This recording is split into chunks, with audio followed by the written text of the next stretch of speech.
Yo-yo and hello, my name is Lydia, and on today's episode of my 25-pound yo-yo, we will be discussing, is it possible to be both fat and fit?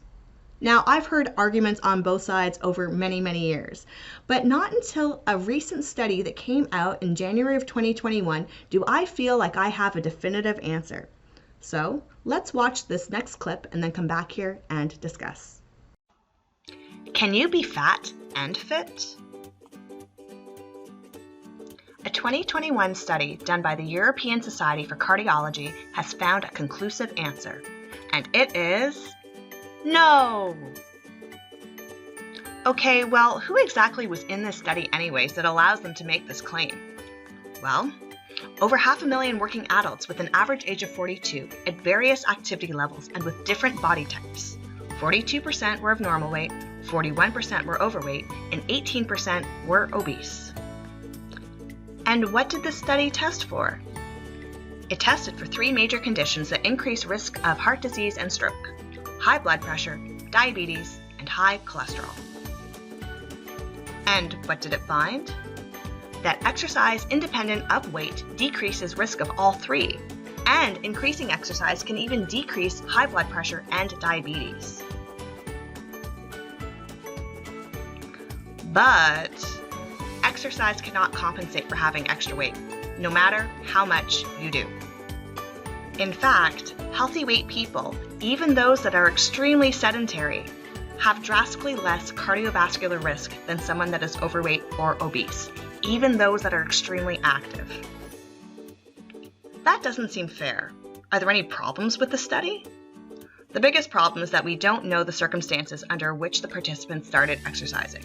We don't know if they developed their conditions despite exercising, or if they developed their conditions and then started exercising. But we are sure of one thing: being overweight or obese is still more risky than being at a healthy weight and inactive, no matter how much you exercise. So, what do I do to be healthy? Exercise for your cardiovascular health and maintain a healthy weight. So, did all these getting active campaigns miss the mark? Not entirely. Movement is still important, but we should also be campaigning for better eating habits and healthy body weights. The message isn't meant to hurt, but facts are facts. And if we want a healthy society, we need to know the truth. We don't tolerate this anymore,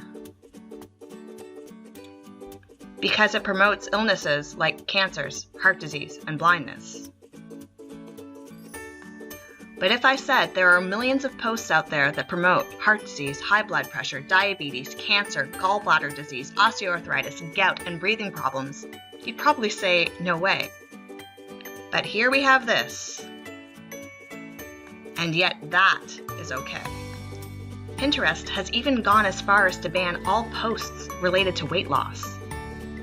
It's like banning stop smoking posts, but allowing cigarette ads.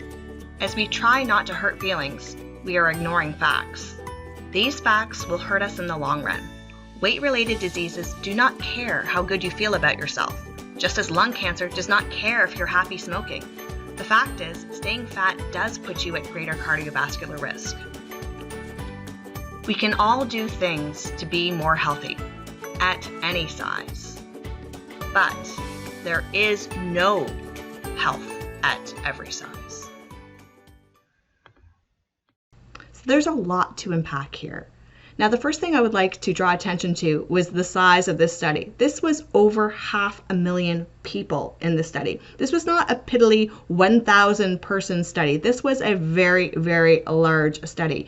And doctors that were involved in the study have very strong opinions. A lot of them coming out saying, no, having a healthy weight is incredibly important. We cannot prioritize being active over having a healthy body weight. Even if it upsets people, it is the truth. We need to strive to have healthy body weight. Now, the other thing I want to talk about is how HAES supporters, HAES, Health at Every Size, facts are just not on their side. They have a few studies that say that being overweight does not impact your health. But what they're testing is either a very small study or they're not actually testing really fat people. If you would like to have more information, watch my Haze is a Lie video. The other thing that a lot of Haze activists say is that, well, there's no concrete proof that actually being overweight or the excess fat causes illness, but it's the cause of the cause. Like that's concrete. It is the cause of the cause. It's like saying that someone was playing in traffic and then got hit by a car and saying, oh, their death was not caused by playing in traffic. Well, they wouldn't have gotten hit by the car if they weren't playing in traffic. This is the same specious reasoning. They need to see that playing in traffic was the direct result of the death, which it isn't, but playing in traffic caused the car to hit the person, which caused them to die. So they're just playing with little words here to make themselves feel better. But the fact of the fact is that if you are overweight, you are more prone to things like high blood pressure, high cholesterol, and diabetes, which are also the 3 major factors for heart disease and stroke. It's a fact. I know it hurts people's feelings, but it is a fact. And if we want our society to be healthy, well, then we need to advocate for healthy behaviors, which include being of a healthy weight.